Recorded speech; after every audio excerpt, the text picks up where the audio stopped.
নমস্কার বন্ধুরা, আশা করি বন্ধুরা আপনারা সবাই খুব ভালো আছেন। আমিও খুব ভালো আছি। আজকে আরেকটা সিম্পল রেসিপি নিয়ে এসেছি, ডাল কচুর রেসিপি। এটা একদম সাধারণ একটা রেসিপি, কিন্তু খেতে দুর্দান্ত বন্ধুরা। মমস কিচেনে সবাইকে অনেক অনেক স্বাগত জানাচ্ছি। পুরো ভিডিওটা দেখতে থাকুন। আশা করি বন্ধুরা আপনাদের সবার ভালো লাগবে। আর সবার জন্য ছোট্ট ছোট্ট টিপস অ্যান্ড ট্রিক্স অবশ্যই আছে। দারুণ স্বাদের এই রান্নাটা বন্ধুরা যদি আপনাদের ভালো লেগে থাকে তাহলে বন্ধুদের সাথে শেয়ার করার অনুরোধ রইল, আর একটা লাইক কমেন্ট করে উৎসাহিত করার অনুরোধ রইল। যারা নতুন ভিউয়ার্স তাদের কাছে একান্ত অনুরোধ, চ্যানেলটাকে সাবস্ক্রাইব করে পাশে থাকা বেলটাকে ক্লিক করে দেওয়ার জন্য, যাতে নতুন নতুন রেসিপির নোটিফিকেশনটা আপনারা ঝটপট পেয়ে যান।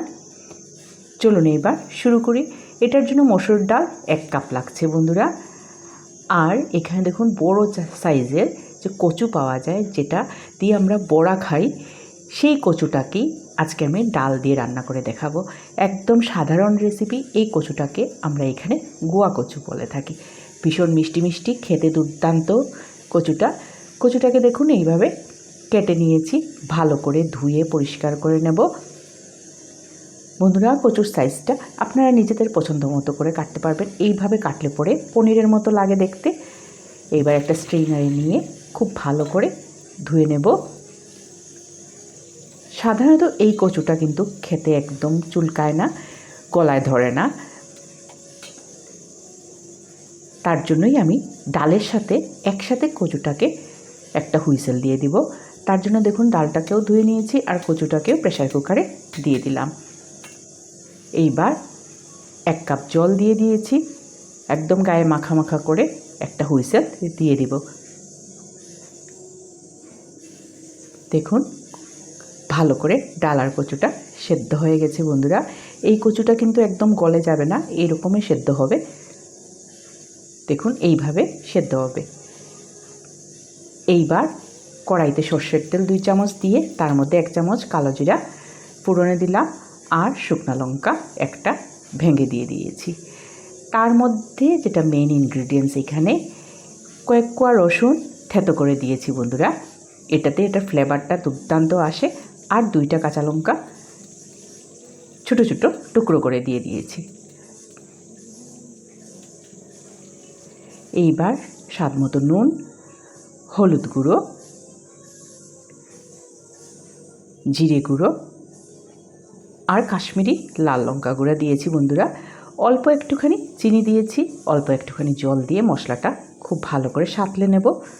জল এই কারণেই দেওয়া বন্ধুরা, যাতে তলায় না লেগে যায়, মশলাটা যাতে জলে না যায়।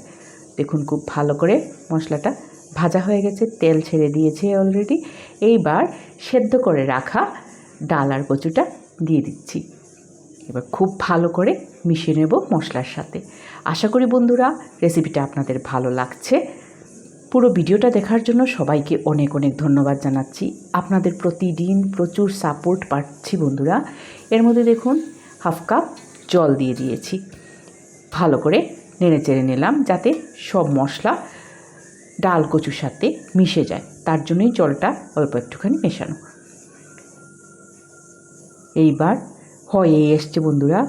প্রতিদিন আপনাদের অনেক অনেক ভালোবাসা পাচ্ছি, তার জন্য সবার কাছে অনেক অনেক কৃতজ্ঞতা জানাচ্ছি বন্ধুরা। দেখুন ঝটপট রান্না হয়ে গেছে। ডাল দিয়ে কচু একদম রেডি হয়ে গেছে সার্ভ করার জন্য। গরম গরম ভাতের সাথে দুর্দান্ত, এটা রুটি দিয়ে খেতেও দুর্দান্ত বন্ধুরা। সার্ভ করে দিলাম।